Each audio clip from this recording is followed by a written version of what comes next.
الحمد لله وحده والصلاة والسلام على من لا نبي بعده أما بعد فأعوذ بالله من الشيطان الرجيم بسم الله الرحمن الرحيم إن عدة الشهور عند الله 12 شهرا في كتاب الله يوم خلق السماوات والأرض منها 4 حرم. محترم حضرات، یہ محرم الحرام کا مہینہ جو اسلامی سال کا پہلا مہینہ ہے، اسلامی سال کا آغاز، اسلامی سال کی ابتدا یہیں سے ہوتی ہے۔ یہ وہ مہینہ ہے جو بہت ہی عظمتوں کا حامل ہے، یہ وہ مہینہ ہے جو برکتوں کا حامل ہے، یہ وہ مہینہ ہے کہ جس کے بارے میں اللہ کے نبی صلی اللہ علیہ وسلم نے ارشاد فرمایا کہ افضل الصیام بعد رمضان شہر اللہ المحرم، رمضان کے مہینے کے بعد میں سب سے افضل روزے وہ محرم کے مہینے کے روزے ہیں۔ اللہ کے نبی صلی اللہ علیہ وسلم نے تاکید فرمائی ہے اس مہینے میں روزے رکھنے کی، اور خاص طور سے 9 محرم اور 10 محرم کو، یا 10 محرم اور 11 محرم کا روزہ رکھنا یہ سنت ہے۔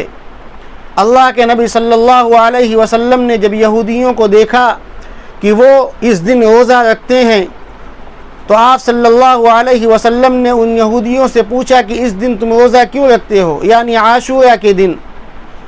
تو ان لوگوں نے کہا کہ اللہ تعالیٰ نے اس دن ہمارے پیغمبر حضرت موسیٰ علیہ السلام کو فرعون کے ظلم سے نجات دی تھی، اس کی خوشی کے طور پر، اس کے شکرانے کے طور پر ہم روزہ رکھتے ہیں۔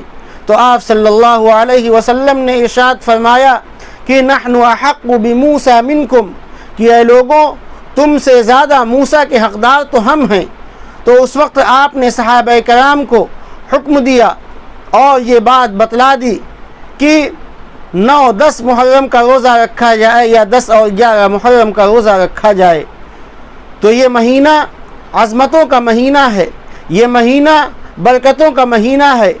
امام الانبیاء حضرت محمد مصطفیٰ صلی اللہ علیہ وسلم نے ارشاد فرمایا کہ اس مہینے میں اور خاص عاشورہ کے دن جو شخص اپنے گھر والوں کے اوپر، جو شخص اپنے رشتہ داروں کے اوپر، جو شخص اپنے اہل و عیال کے اوپر، جو شخص اپنے بال بچوں کے اوپر وسعت کرے گا، فراوانی کرے گا، اچھا کھانا پکائے گا، اچھا کھانا کھلائے گا، تو یقیناً اللہ تعالیٰ پورے سال اس کو فراوانی میں رکھیں گے، اس کے رزق کو بڑھاتے رہیں گے، اچھے سے اچھا کھانا عنایت فرمائیں گے۔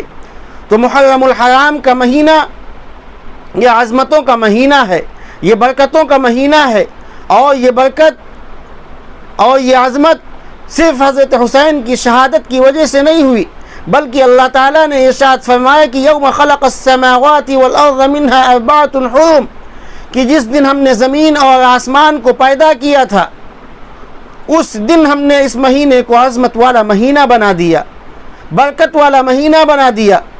ہمارے ذہنوں کے اندر، ہمارے دماغوں کے اندر جو تصور ایک بیٹھا ہوا ہے کہ اس مہینے کی عظمت حضرت حسین کی شہادت کی وجہ سے ہے، نہیں، بلکہ حضرت حسین کی شہادت سے ہزاروں سال پہلے اللہ تعالیٰ نے اس مہینے کو برکت والا اور عظمت والا مہینہ بنا دیا۔ ماہ محرم کربلا کی حسین یادگار کو اپنے دامن میں سمیٹے ہوئے ہے اور بے شمار تاریخی خصوصیات کا حامل ہے۔ ابتداء عالم سے آج تک محرم کا مہینہ بڑی اہمیت کا مہینہ شمار ہوتا ہے۔ ماہ محرم کی 10ویں تاریخ کو ابو البشر، ہمارے اور آپ کے ابا حضرت آدم علیہ السلام کی توبہ قبول ہوئی۔ ماہ محرم کی 10ویں تاریخ کو حضرت نوح علیہ السلام کی کشتی جودی پہاڑ کے اوپر ٹھہری۔ ماہ محرم کی 10ویں تاریخ کو حضرت موسیٰ علیہ السلام کو فرعون کے ظلم سے نجات ملی۔ ماہ محرم کی 10ویں تاریخ کو حضرت یونس علیہ السلام کو مچھلی کے پیٹ سے نجات ملی۔ ماہ محرم کی 10ویں تاریخ کو حضرت یونس علیہ السلام کی امت کا قصور معاف ہوا۔ ماہ محرم کی 10ویں تاریخ کو حضرت یوسف علیہ السلام کو کنویں سے نکالا گیا۔ ماہ محرم کی 10ویں تاریخ کو حضرت ابراہیم علیہ السلام پر نمرود کی آگ گل گلزار بن گئی۔ ماہ محرم کی 10ویں تاریخ کو اللہ تعالیٰ نے حضرت ادریس علیہ السلام کو آسمان پر اٹھا لیا۔ ماہ محرم کی 10ویں تاریخ کو حضرت سلیمان علیہ السلام کو ساری دنیا کی سلطنت اللہ تعالیٰ نے عطا فرمائی۔ ماہ محرم کی 10ویں تاریخ کو حضرت عیسیٰ اور حضرت ابراہیم کی ولادت ہوئی۔ ماہ محرم کی 10ویں تاریخ کو وحشی جانور بھی روزہ رکھتے ہیں۔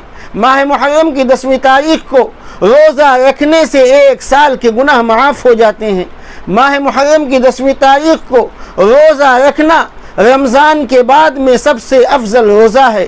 ماہ محرم کی 10ویں تاریخ کا روزہ امام الانبیاء حضرت محمد مصطفیٰ صلی اللہ علیہ وسلم کی سنت ہے۔ ماہ محرم کی 10ویں تاریخ کو اللہ تعالیٰ نے حضرت موسیٰ سے کلام کیا۔ ماہ محرم کی 10ویں تاریخ کو اللہ تعالیٰ نے حضرت ایوب کو شفا عطا فرمائی۔ ماہ محرم کی 10ویں تاریخ کو حضرت عیسیٰ علیہ السلام کو آسمان پر اٹھا لیا گیا۔ ماہ محرم کی 10ویں تاریخ کو نواز رسول سیدنا حسین بن علی رضی اللہ عنہ کو شہید کیا گیا، اور ماہ محرم کی 10ویں تاریخ کو قیامت بھی آئے گی۔ تو محرم کے مہینے کی بڑی فضیلتیں کتابوں کے اندر آتی ہیں۔